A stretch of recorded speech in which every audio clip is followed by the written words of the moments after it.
ఇప్పుడు మొత్తం బీసీది నడుస్తున్నది. ఇప్పుడు ఈ విజయాన్ని మీరు ఎట్లా చూస్తున్నారు బీసీ నాయకుడిగా? అంటే మీరు కూడా పిలుపునిచ్చారు కదా నవీన్ యాదవ్ కోటేయాలని. పిలుపునిచ్చడం పోయి గెలిపించాలని చెప్పి క్షేత్రస్థాయిలో కూడా పనిచేయడం జరిగింది. అంటే ఇప్పుడు మేము మొదటి నుంచి అనుకున్నట్టు ఇప్పటి వరకు తెలంగాణ రాష్ట్రంలో కానీ గెలుపు గుర్రాలు అంటే టికెట్లు ఇవ్వడానికి, బీసీలకు టికెట్లు ఇవ్వడానికి రాజకీయ పార్టీలు ఫలానా వాళ్ళైతేనే గెలుపు గుర్రాలు, ఫలానా వాళ్ళైతేనే గెలుస్తారు, బీసీలు గెలవలేరు, టికెట్ ఇచ్చినా కూడా గెలవలేరు అని ఒక అపవాదును, ఒక ప్రాపగండను సృష్టించారు.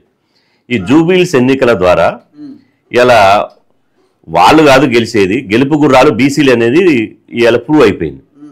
కాబట్టి ఇక్కడ ఇద్దరు అగ్రకులాల మధ్యన ఒక బీసీ అభ్యర్థి గెలవడం అంటే బీసీలకు తోడుగా ఎస్సీలు, ఎస్టీలు, మైనార్టీలు సపోర్ట్ చేయడం వల్లనే జూబిలీస్లో గెలిచారు.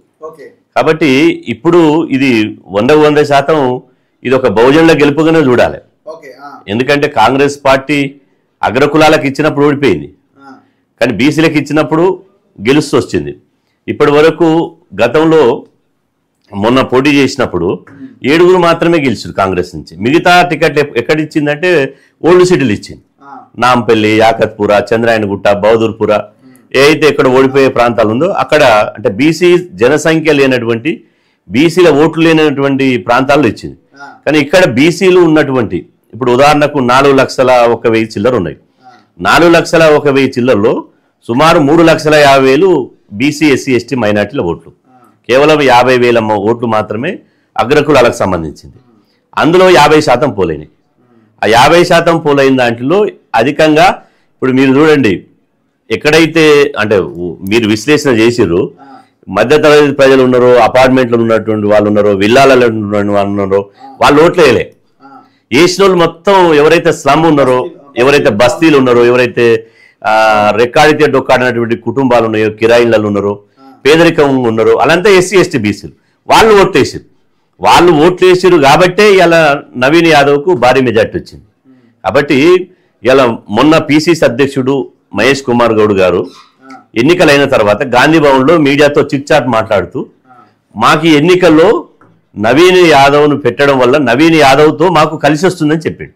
అంటే ఇండైరెక్ట్గా కాంగ్రెస్ పార్టీ కంటే ఎక్కువగా నవీన్ యాదవ్ క్యాండిడేట్ పెట్టడం ద్వారా మాకు కలిసి వస్తుందని చెప్పిండు. అంటే ఒక బీసీ క్యాండిడేట్ ద్వారా ఇలా జూబిలీస్ ఎన్నికల్లో గెలవబోతున్నామని ఆయన స్పష్టంగా చెప్పిండు. వారెందుకు చెప్పిండు అంటే ఆ లోకల్లో తీసుకున్నటువంటి ఫీడ్బ్యాక్ ఆధారంగా ఆయన పిసిసి అధ్యక్షుడు చెప్పిండు. కాబట్టి ఇక్కడ కూడా బీసీ, ఎస్సీ, ఎస్టీలు, మైనార్టీలు అంతా కలిసి ఎవరైతే మనం అనుకున్నట్టు వాళ్ళందరూ కలిసి ఓటేసారు కాబట్టే ఇక్కడ గెలిచారు. అంటే ఇక్కడి నుంచి అయినా తెలంగాణలో గెలుపు గుర్రాలు ఇలా 0.5% ఉన్నోళ్ళు, 5% ఉన్నోళ్ళు కాదు. ఎందుకంటే వాళ్ళు విర్రవీగుతుంటారు అనమాట. మీరు ఈ రిజర్వేషన్ల చర్చ వచ్చినప్పుడు ఇదే మీరు చర్చ పెట్టినప్పుడు మాధవరెడ్డి అనేటోడు 43 మంది రెడ్లు ఉన్నారు, 5% ఉన్నోళ్ళు, బీసీలు లేరు అన్నప్పుడు మేము ప్రజాబలం ఉంది, ప్రజా ఆదరణ ఉంది, ప్రజలందరూ మాకు ఓట్లు వేస్తేనే 43 మంది ఎమ్మెల్యేలు అయినాం, మేము నామినేటెడ్ పోస్టులు కాదు ఎమ్మెల్యేలు అంటే. కాబట్టి మేము ఆదరణ ఉంది కాబట్టి గెలుస్తున్నాం, మీకు బీసీలకు ఆదరణ లేదని చెప్పాడు.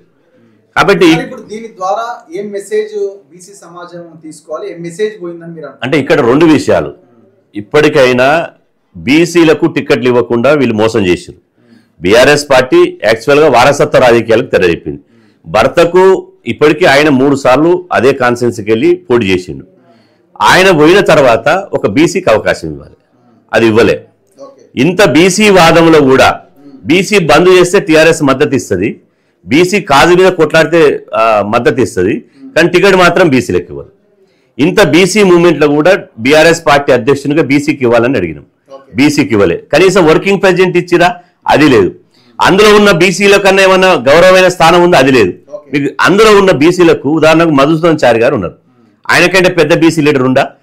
ఆయన భూపాలపల్లి కాన్స్టిట్యున్సీలో ఆయన ఒక జయశంకర్ వారసుడు తెలంగాణ తెచ్చిన దాంట్లో నెంబర్ 1 ఉన్నటువంటి మధుసూదన్ చారి గారిని ఆయన భూపాలపల్లి కాన్స్టిట్యున్సీ ఇన్ఛార్జ్ తొలగించేసి కాంగ్రెస్ పార్టీలో వచ్చినటువంటి రమణారెడ్డి గారిని పెట్టారు. అట్లా అన్ని కాన్స్టిట్యున్సీలలో కూడా బీసీలను తొక్కుడు బేరం పెట్టారు. వీళ్ళు నియోజకవర్గ ఇన్ఛార్జ్ తీసేయడం మొదలు పెట్టారు. కాబట్టి బీసీలకు స్థానం లేదు, బీసీలకు రాజకీయంగా కరువు లేదని ఒకటి పోయింది. తర్వాత బీజేపీ బీసీ ముఖ్యమంత్రి అన్నది. బీసీ ప్రధానమంత్రి ఉండు, మేము తెలంగాణ వస్తే బీసీ ముఖ్యమంత్రి అన్నది. బీసీ ముఖ్యమంత్రి చేయలేదు, మహేశ్వర్ రెడ్డి కాంగ్రెస్ పార్టీలు ఉన్నాయని తీసుకొచ్చి ఇక్కడ చేసింది. తర్వాత బీసీ కులగణనను వ్యతిరేకిస్తూ బీసీ 42% రిజర్వేషన్ల ఆమోదం తెలపకుండా, చట్టం చేయకుండా బీసీల పట్ల వ్యతిరేకత ఉన్నది కాబట్టి ఇవాళ డిపాజిట్ గల్లంతైంది బీజేపీకి.